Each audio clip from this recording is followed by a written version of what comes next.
অক্সিজেনাস। মন মেজাজটা খুব খারাপ, এখনও ট্রিটমেন্ট শুরু হয়নি আমার। কোনো রকম আবার বেঁধে রেখেছি। খালি শুধুমাত্র টিটেনাস নেওয়া হয়েছে, তাও টিটেনাসটা এমন একটা জায়গায় দিয়েছে আমার প্রচণ্ড হাত ব্যথা, ফুলে ঢোল হয়ে রয়েছে হাতের দিকটা, আমি হাত নাড়াতে পারছি না বা হাতটা, তেমনি ডান হাতে টিপ টিপ টিপ টিপ করে ব্যথা করেই চলেছে। অ্যাকচুয়ালি আমার এই জুজু 2 বছরের বাচ্চা, ঘর থেকে বাইরে বেরোয়নি কারণ প্রচণ্ড ভীতু। দোষটা আমার হয়েছে, ওর মাকে দেখলে কেন জানি না ফেরোসাস হয়ে যায়। ওর মাকে ও যখনই ও সামনে পায় ও অ্যাটাক করার চেষ্টা করে।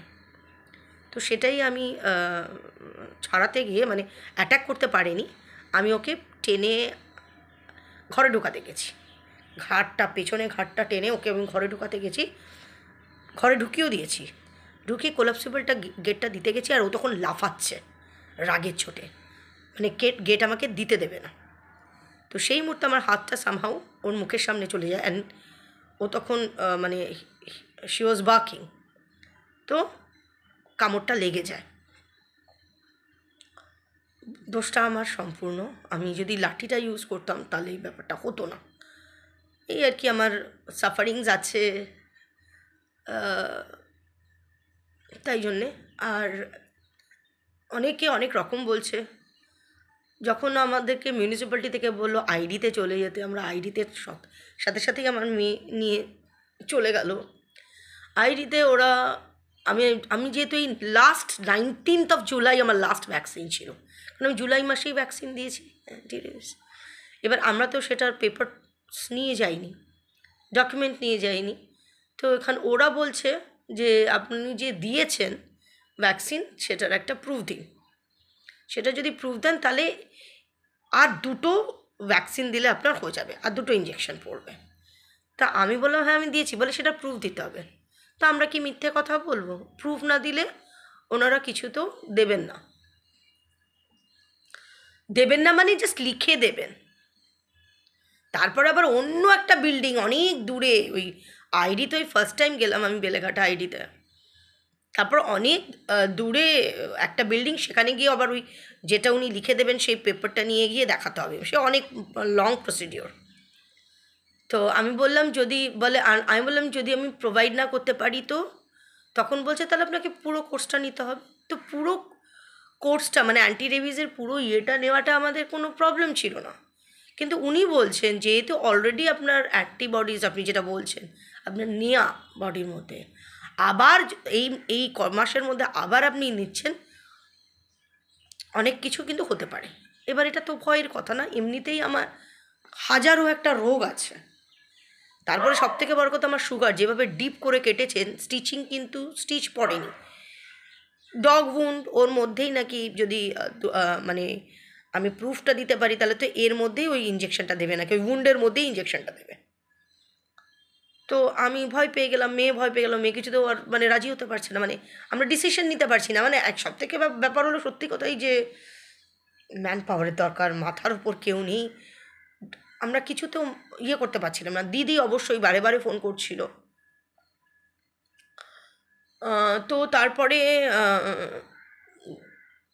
তারপরে আমার আরেকটাও চেনাশোনা অরিত, ও ফোন করে করে জানছিল, ও বলছিল আমি আসছি আমি আসছি, কিন্তু কাউকে ব্যতিব্যস্ত করতে আমরা চাইনি। তো ডিসিশন নিতে পারছিলাম না বলে তখন ফার্স্ট যখন আমি রেবিজের ভ্যাকসিনটা নিই, ফার্স্ট ডোজটা আমি নিয়েছিলাম আমাদের পাড়ার, মানে আই মিন প্রাইভেটে। তো তাকে ফোন করলাম, তো সে তখন বলল যে 1 বছরের মধ্যে নিতে হয় না, আপনি আমাদের ডাক্তার আছে সন্ধেবেলা, আপনি আসুন, এসে এখানে দেখিয়ে নিন, যদি বলে তাহলে আমরাই দিয়ে দেবো। তাহলে ঠিক আছে বাবা, টাকার দণ্ড যাক, তবু আমি হই ঠিক। বাড়ি ফিরে আসলাম 3:30 সময় বাড়ি ফিরে আসলাম কালকে। বাড়ি ফিরে আসার পর বিকেলবেলা, এবার যেহেতু আমার মানে ওরা তো খুলে কিছু দেখেইনি, আইডিতে খুলে দেখলোই না ওটা, মানে আমার হাতের অবস্থাটা। এবার যখন আমার কেটে গেছিলো, মানে যখন ও কামড়েছিল, সাথে সাথে আমি কলের তলায় গিয়ে আমার ডিটারজেন্টের কথা মনে পড়ছিল না, যে সার্ফ ফার্ফ একটু ডলে দেবো, যে কারণ ডলে দেওয়ার জায়গায় ছিলাম না, প্রচণ্ড যন্ত্রণা করছিল। আর জল দেওয়ার পর আরও যেন আমার মানে যন্ত্রণা শুরু করে, তাই জন্য আমি কোনোরকমভাবে জলটা শুধু একটুখানি দিয়ে বন্ধ করে দিয়েছি কল। তো ওটা আমার একটা ভুল হয়েছে, আমার ডিটারজেন্টটা রাব করে দেওয়া উচিত ছিল। এবার ওইখানে তো ওরা কোনো কিছু করেনি, জাস্ট মিউনিসিপ্যালিটি হসপিটালে একটা হালকা করে একটা ব্যান্ডেজ করে দিয়েছিল, যাতে মানে ওপেন রেখে যাব, কারণ ধুলো টুলো ঢুকে গেলে তার কী হয়ে যাবে। এবার বিকেলবেলায় আবার দিদির এক চেনাশোনা আছে, সে এসে আমাকে হালকা করে ড্রেসিং করে দিল। বললো এটা তো যতক্ষণ না ডাক্তার বলছে ততক্ষণ ড্রেসিং করা যায় না, কারণ ডগ বাইট ড্রেসিং করতে নেই। এবার আবার ডাক্তারের কাছে সন্ধ্যেবেলা 6:30টার সময় গেলাম।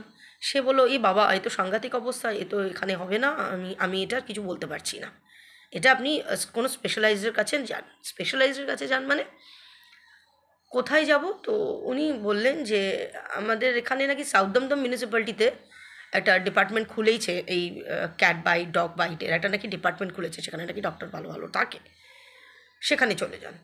তো আমরা কালকেই চলে গেছিলাম 6:30, সন্ধ্যে 6:30 সময় ডাক্তারের সাথে দেখা করে কথা বলার পরেই আমি কালকেই চলে গেলাম। তারপরে গিয়ে সেইখানে গিয়ে যখন শুনলাম যে হ্যাঁ এরকম ডিপার্টমেন্ট আছে, কিন্তু সে তো এখন বন্ধ হয়ে গেছে। আমাকে আজকে আসতে বলেছে 10টার সময়। এবার এখনও পর্যন্ত আমার কোনো ট্রিটমেন্ট শুরু হয়নি। আর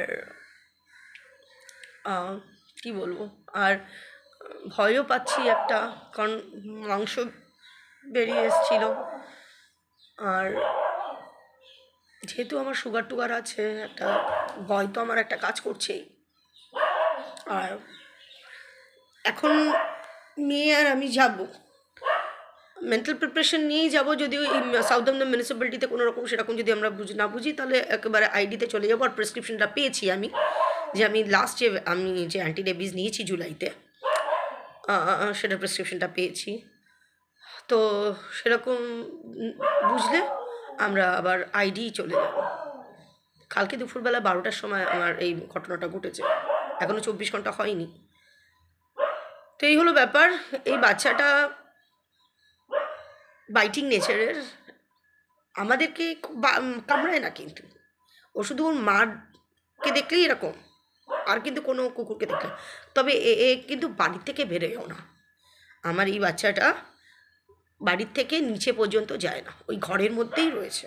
হ্যাঁ, ভ্যাকসিন দেওয়ানো নেই, এটা একটা ব্যাপার। তো এই হলো ব্যাপার, যথেষ্ট ভয়ে আছি, ভয় তো পাচ্ছি। তারপর সাংঘাতিক হাতে ব্যথা, এই হাতটা প্রচণ্ড, যেখানে আমাকে টেট ব্যাগটা দিয়েছে, মানে সাংঘাতিক।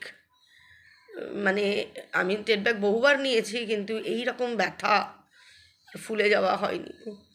আর তেমনি এটা কিন্তু এখনও হাতে যেটা আছে, এটা টিপ টিপ টিপ টিপ টিপ টিপ করে ব্যথা করেই যাচ্ছে। আজকে আবার দিদি থাকছে না, তাই দুপুরবেলা মাকে খেতে দিতে হবে।